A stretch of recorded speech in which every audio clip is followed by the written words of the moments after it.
Why did Jesus change water into wine? What was the purpose?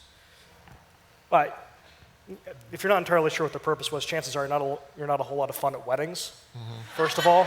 I think I'd say that. I love this. I love this miracle for several reasons. One being that it was Jesus' first miracle.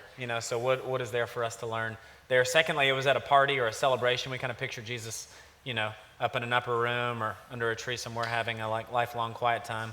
But brother was at a party, and that's encouraging for me. It's wine, that's controversial, but my favorite thing about it is that it was at the request of his mom. And as I think back to when Jesus was born, and the angels and shepherds all came to visit Mary, it says she treasured up these things about him in her heart. She knew that there was something different about him. And at the point of this miracle, I feel like it's not a mom saying, hey, Jesus, do those things you've done. Pull out one of those tricks. We got a friend in need here as much as it is her making a profession of, I know who you are and I know what you're capable of. And It does bring up the question about alcohol, though. Do you guys think that this was a statement of for or against the use of alcohol? No, I've seen it used that way a lot, both for and against. I've seen people say, well, see, here Jesus is putting his endorsement on it. It's great, you do whatever. And I've seen some people say that, no, it's still wrong.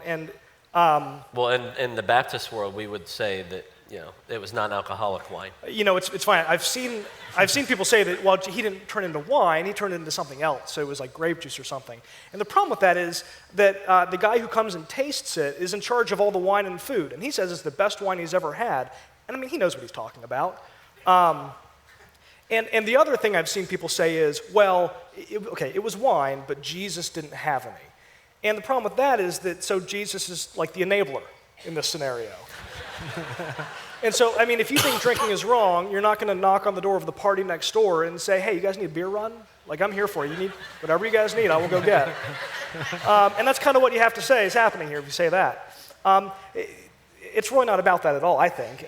The significance of the wine, and there is some, is that in the New Testament, you see wine treated as sort of symbolism oftentimes as sort of the power and presence of God or a new word from God or God doing a new thing. And so I think the symbolism you have here with the alcohol or the wine is that God's people are thirsty, and Jesus is bringing them the new wine. He is the fresh word, the fresh power from God. And I think that's the symbolism here. But in terms of alcohol, is it good or bad, that's just sort of irrelevant as far as this passage goes, I think. So, if you're going to chase the alcohol thing, I think that we have to be honest and go, in this situation, alcohol was a part of the deal.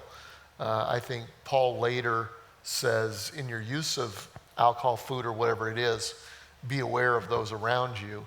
Mm-hmm. And then going back to the last illustration, there are some people that need to cut their arm off as it relates to alcohol because it's been such a huge, devastating issue in their life. So